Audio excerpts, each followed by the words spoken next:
I think maybe even Dirty Jersey Rat. Dirty Jersey. Yay! I love that song. I can't be the only one noticing Keanu does this. Locate insecurity, reach out to other side, trigger the tension, then watch it play out. She's run this exact sequence twice on Scarlett in the last 6 months. Look at the pattern. It's a dozen times or more. Holy shit.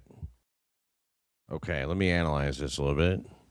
I can't be the only one noticing Keanu does this. Locate insecurity.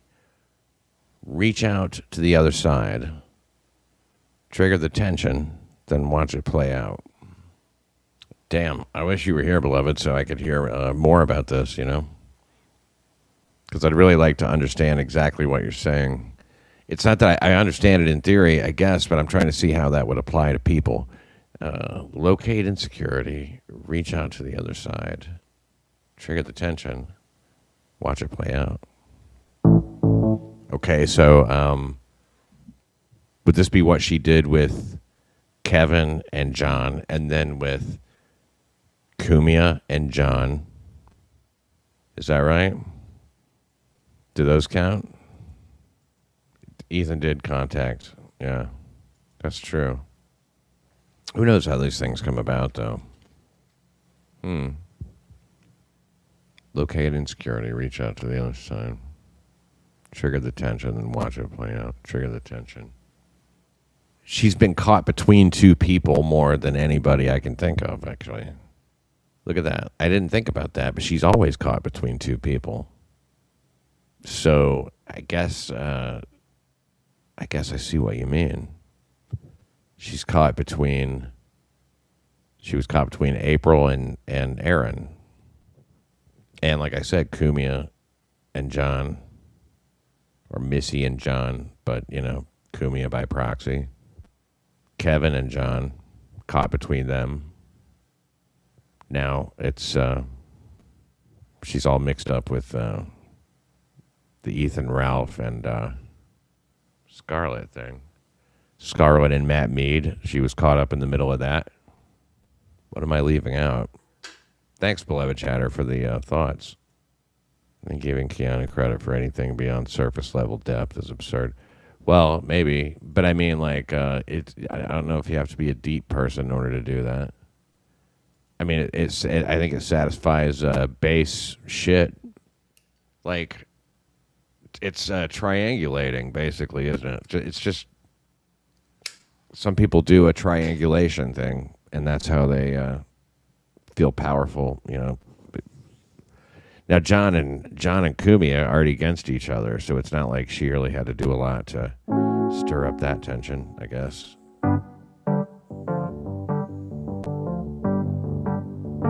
And the same with Kevin and John.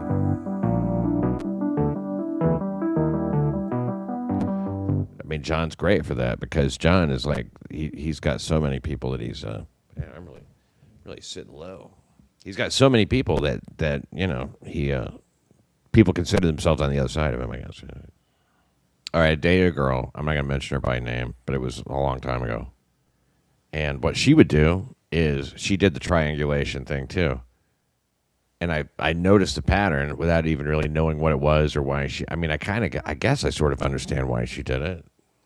She would she would come to me and complain about her mom and her sister and her friends, whoever these friends were, you know, it was like various friends. And then she would go to her mom and sister, complain about me to her friends and you know, her sister and mother. And then she would, I guess, go to the mother and sister and complain about the friends, and come to me and complain about the friends. So, like, whoever she's talking to, she's complaining about these other people. And she's right at the center of it, you know. And everywhere she goes, she's describing things, you know, that they don't know about. So there's no, like, pushback on any of it or whatever, or, like, double checking or... No, there's no check on it. There's no, you know, it's all her side of the story. Which is why some of that behavior that she would talk about would sound so crazy. I'd be like, God, your friends are nuts. man, well, that chick's a fucking bitch, you know, that kind of stuff. And I assume, you know, they all thought I was a fucking asshole. So, you know, whoever is in her life, they think everybody else in their life is a fucking asshole. What does that do, you know? Like, I guess I could see sort of what it does. It puts her in this, like, power position, whatever, and all that shit. But how does that help? I think it's just naturally what she did, and I don't think it requires a whole lot of intelligence to do that. I don't think it's done, like, fully intentionally. I think it's just done, like, you know, it's just like how they cope with their life. Hell, I had a friend who would do that and then tell the other person what you said. Right. After they would crank you up, yeah, you know what? I mean, I'm sure she was doing that. I'm sure she was. Sometimes they would tell me what the friends said. Oh, she'd always tell me what her mom said.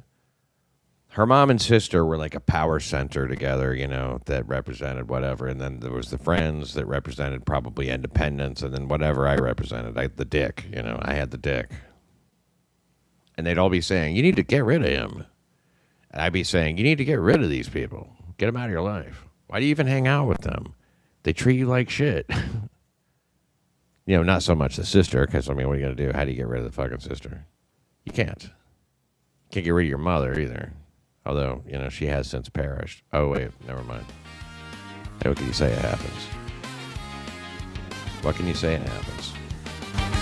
Dirty, dirty Jersey. Dirty Jersey rat, dirty Jersey rat. Dirty, dirty Jersey. You broke my heart, Dirty Jersey. You broke my heart. Mainly by including Granny. That's my main issue. You know what? You weren't. I know that your ass was not going to bring this up.